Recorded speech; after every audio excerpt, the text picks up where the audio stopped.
Your crankbait catches way more fish when it's crashing into things than when it's swimming clean, and most people fish it exactly backwards, keeping it in open water where it does nothing.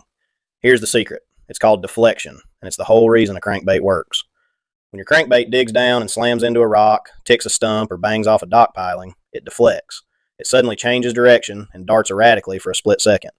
That sudden off-balance move looks exactly like a fleeing, injured baitfish, and it triggers a reaction strike before the bass even thinks.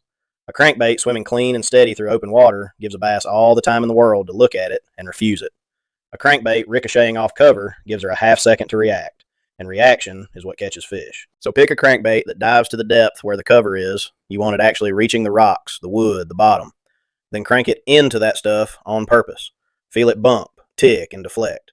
Don't try to avoid the cover, seek it out. And when it deflects and hangs up for a split second, that's the exact moment the strike comes. Be ready.